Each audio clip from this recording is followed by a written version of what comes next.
So first off, I just want to say thank you everyone so much for the support on that last South Park video. I'm really happy that we got a good conversation started. You don't need to watch that video to understand this one, but it does provide a lot of helpful context, I think. In that 30-minute info dump, we talked about the psychology of sex as it relates to heterosexual couples. The article I read in that video was very eye-opening for me, and it helped me understand my own biological drives a lot better. Ultimately, what I wanted you to take away from that video is that there is a conversation to be had here. And if you're feeling any confusion or anxiety about this topic in particular, you're in good company. But if you scroll through that comments section, you'll see that there's a lot of conflicting views on sex education and what it should be. Some think it needs to be more comprehensive, some think it shouldn't exist at all. Also, some groups felt left out of the conversation, which was not my intention.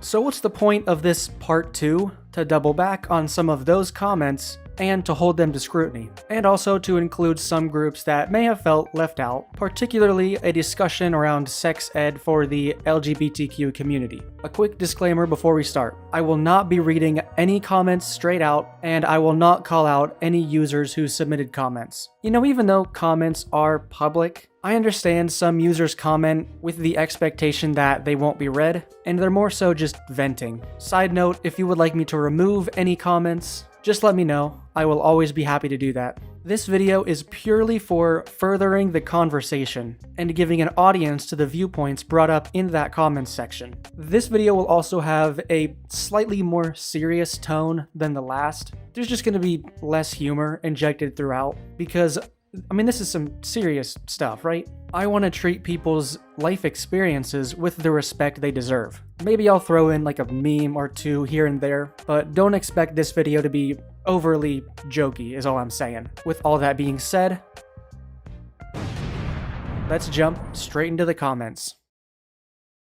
The concept of consent. One point that was brought up is how it's important to teach the idea of consent to our teens. Now keep in mind that consent is a general term used to refer to the power to say yes and no, even to people you put your trust in. It's something that wasn't even touched upon in that episode, which just goes to show how big this discussion can get. There's a lot of different aspects of sex education that need to be taught. Anyway, one of the goals of sex ed isn't just to teach teens proper safety when they might become sexually active in the future, but also to protect them against assault. Everyone who isn't an adult has to place their trust in an adult at some point in their lives. And while we want to trust that those close to us will treat us with respect, it's an unfortunate statistic that 80% of sex abuse cases comes from someone the victim knows, whether that be a neighbor, family member, or romantic partner, among other sources. So, teaching our teens the power to say no to any situation that makes them uncomfortable helps to curb these kinds of attacks. It's not a perfect strategy, but I think it's a good start.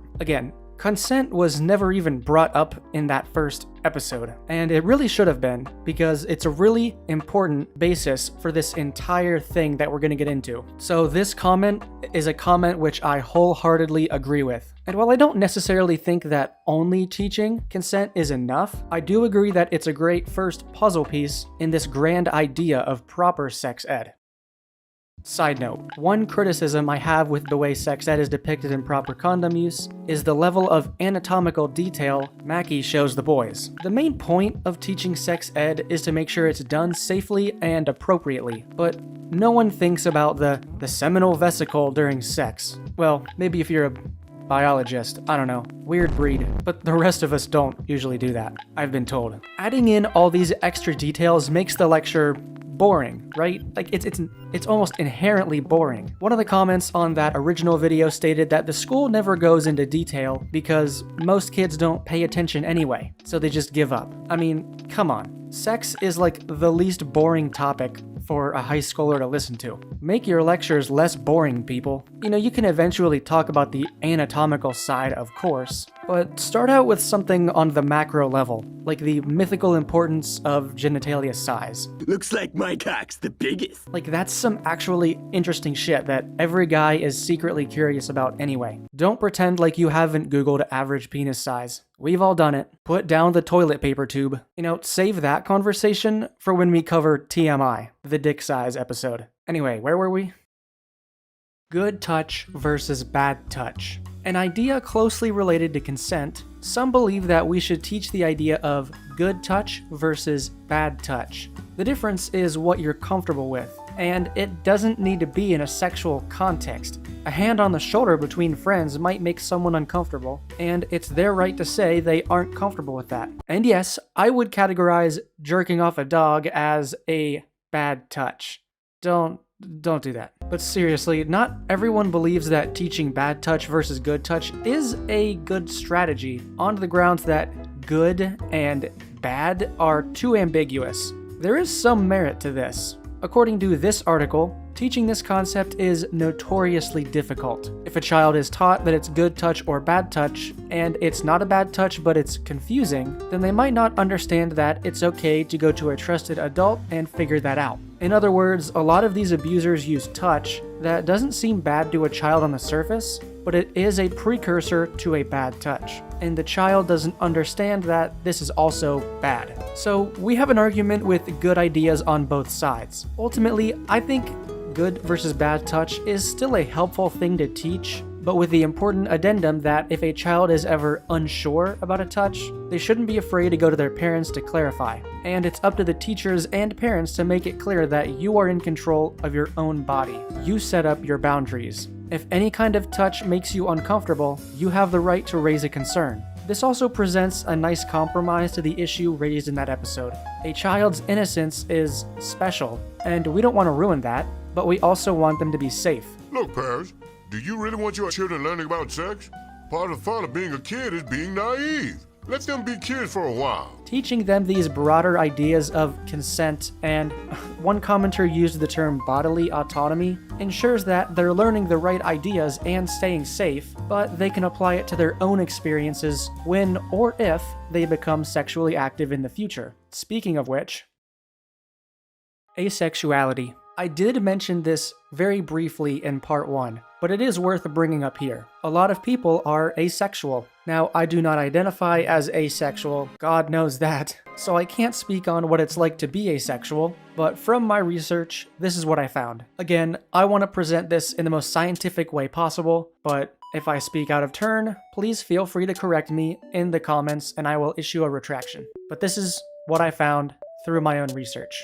Asexuality is an umbrella term for anyone who experiences little to no sexual attraction towards other people of any gender. Asexuality can vary in a lot of ways depending on our relationships and how we define our levels of sexual attraction, romantic attraction, and aesthetic attraction. It's important to note that sexual attraction and romantic attraction are two different things, although in modern society, they're often blended together as two parts of the same whole. Sexual attraction can be defined as our desire to touch another person in an intimate way. We can be sexually attracted to someone without ever experiencing romantic feelings. Romantic attraction, then, can be defined as our desire to have a deep, affectionate connection with someone else. Romantic attraction can exist without us ever experiencing sexual attraction, and it relies solely on establishing that close emotional attachment. You can be aromantic, which means you may experience little to no romantic attraction to other people of any gender. Then there's aesthetic attraction, which can be defined as appreciation for someone's beauty or appearance without having sexual or romantic attraction. For people who identify as asexual, they may experience heightened levels of romantic or aesthetic attraction, but little to no sexual attraction to the people in their lives. Asexuality isn't a choice, as with any other sexual orientation, but it is fluid. It looks different from person to person. For some people, it means they have a romantic partner, but perhaps that relationship either doesn't include sexual contact or includes different kinds of intimate contact like cuddling. Or it could involve sexual contact, but it's just not something that the asexual partner feels strongly about. Someone who identifies as asexual might engage in sex as more of a way to show they care. For example, rather than something they're invested in. Just like some women who don't actively seek out sex in a relationship, some asexual individuals don't seek it out, but might choose to engage in it as a way to show they care for their partner's needs. Keep in mind, this does not describe everyone, but it does happen. Also, don't make the mistake of thinking sex education doesn't apply to the asexual community, because it absolutely does. Because sexual desire is felt by a large majority of the population, it's an important thing to teach to everyone, regardless of whether or not you feel it yourself. Half the battle of proper sex ed is teaching people to protect themselves from unwanted contact, and it's important for them to know how to communicate what they're comfortable with. From this research, it seems evident that relationships can exist between a partner that's asexual and a partner that isn't. So you need to be able to communicate what exactly you're comfortable with in a relationship. Ultimately, it's all a spectrum, and the fact that not all people feel sexual desire should be clarified and celebrated when teaching sex education. You should also teach that it's okay to not want sexual contact at all. Your value as a person is not dependent on how much you fuck. Like, that's just dumb. We could spend hours unpacking the myth that you need to value yourself based on sex, no matter the identity or orientation. Different orientations and identities. So this bit will focus a lot on the transgender community, but the conclusion we reach in the end can apply to anyone of any identity or orientation. Full transparency, this is the comment that really got me to do this video. I admittedly left the transgender side of the conversation completely out last time, and that wasn't a conscious choice. I just felt that that video would be way too long and I would be spread way too thin if I tried to cover everything. And that's the point of this part 2 video. Give myself a break, but I can come back to add to the stuff I already set up. I do sincerely apologize to anyone who felt left out in that last video. I haven't had the opportunity to meet with a lot of transgender individuals in my life, a symptom of the area I grew up in, so I'm not privy to the overall experience, I guess. I have had a few distant friends who were transgender, but we never got close enough to really go in detail in conversation about their transition. But rest assured,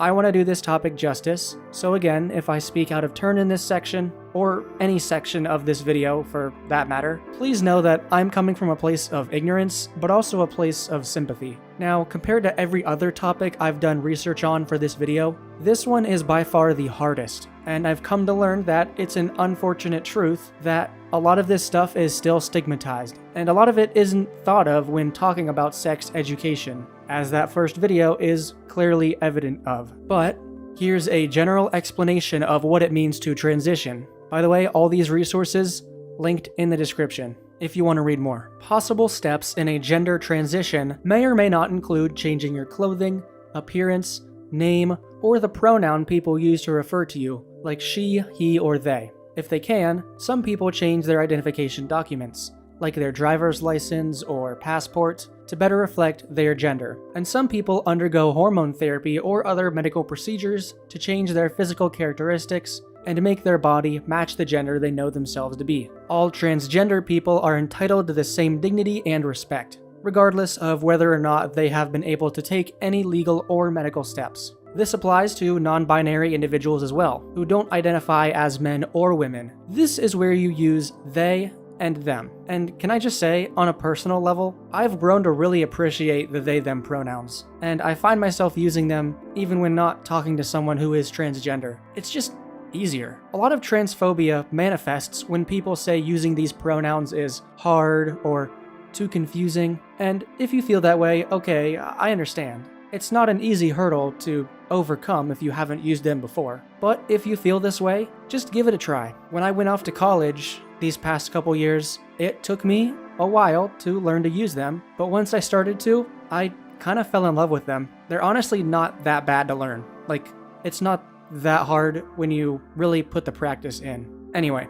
when it comes to sex ed for the transgender community, it's hard to find publicly available resources that go into detail, but since it's all a spectrum and not everyone transitions the same, I have to assume that a lot of sex ed teachings have to be very broad, right? I think it's best to make a few things clear if you're a sex ed teacher. With gender fluidity becoming more widely accepted, it's up to you to define exactly what you're comfortable with in bed on a personal level. A lot of the time, transgender sex looks a lot like regular sex, or it might not. Ultimately, the rules of safety apply to sex of any flavor, and anyone of any identity or orientation. If your partner isn't comfortable using certain areas of their or your body, that is their right. When it comes to teaching sex education from a transgender perspective, I think the best approach is to teach boundaries. And when you become sexually active, you can discover what you like and what you're comfortable with. After all, discovery is half the fun, right?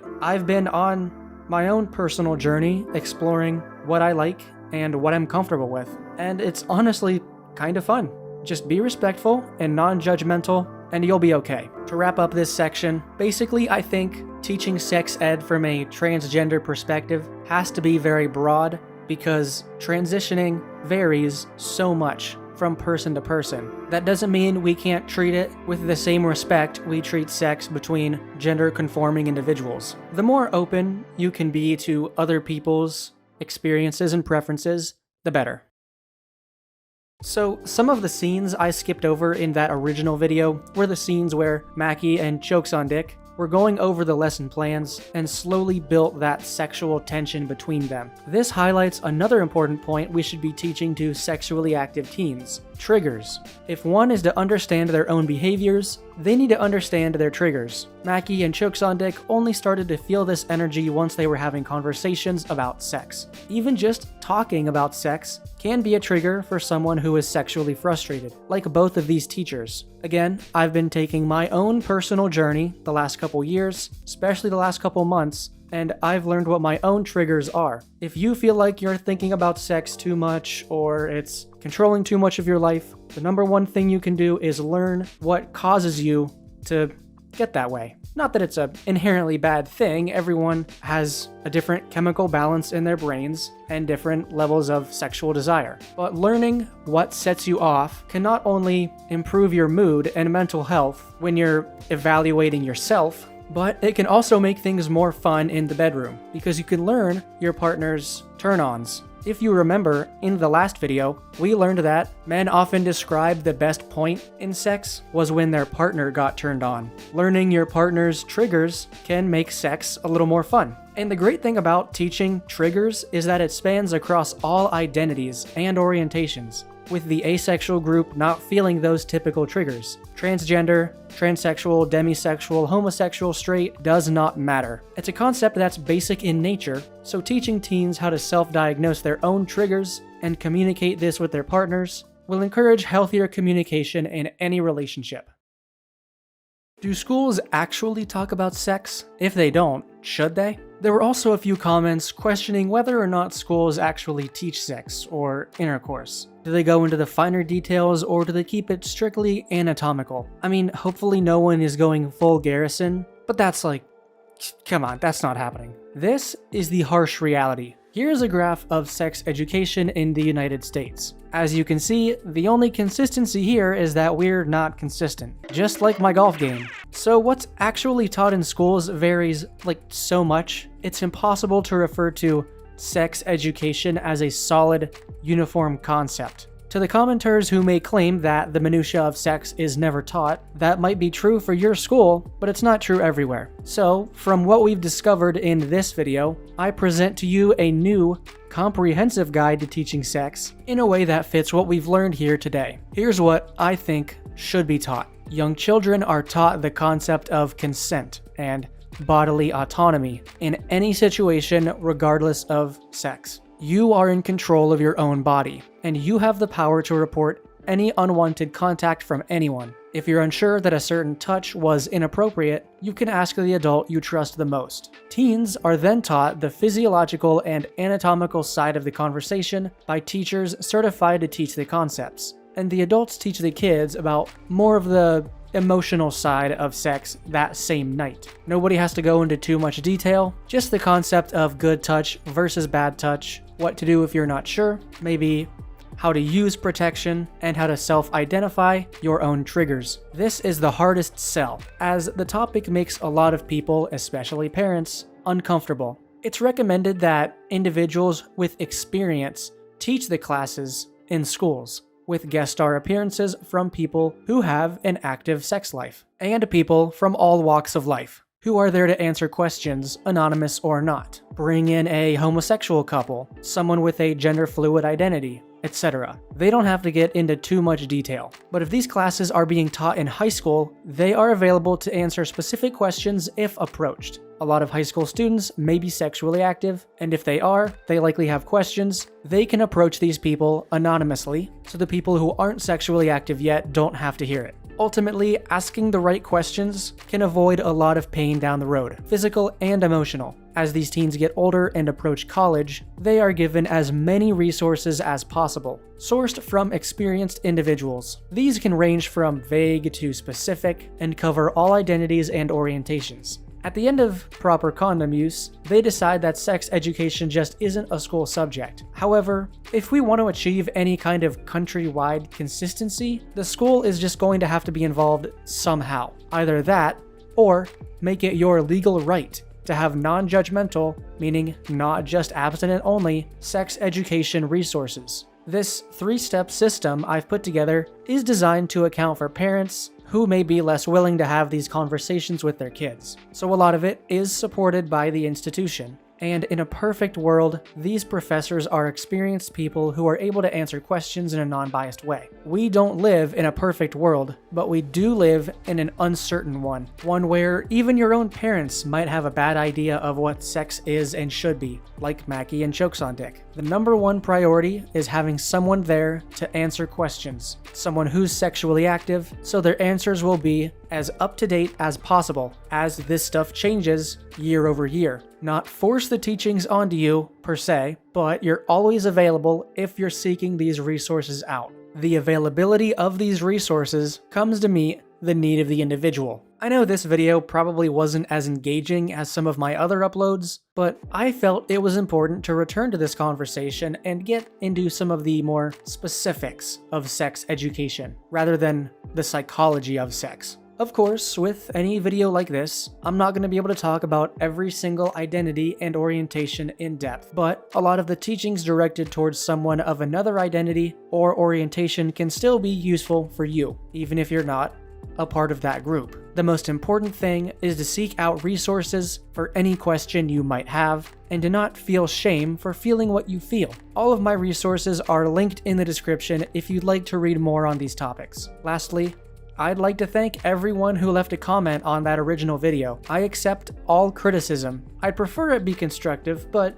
you know, I'm still new to this YouTube thing and I'm still working through my own mental health, so I'm trying to get better at this. Thank you for sharing your perspectives, and I don't know what video I'm going to do next. Maybe another South Park one, maybe not. I sort of briefly mentioned the TMI video earlier in this one, and honestly, it's a very, very important video that I've been building towards. I really want to do it justice. So that one might be next if I get enough requests for it, if I think I'm ready to talk about it. If you don't know, the TMI episode is the dick size episode. Gonna be very hard to talk about that on YouTube and monetize it. But I come at all of these things from a place of education and not just entertainment. So I would treat it with respect. But if you want to see that video next, let me know, and if I get enough comments requesting it, maybe that will be next. Or maybe the informative murder porn episode where we could talk about pornography addiction. Something a little more serious, and something a little more scary. But anyway, all of this is to say, thank you for watching this far into the video. I really appreciate it, and I appreciate all of the support that you guys have given me throughout the years, and especially the last few weeks. Thank you for 3,000 subs, and I'll see you in the next one.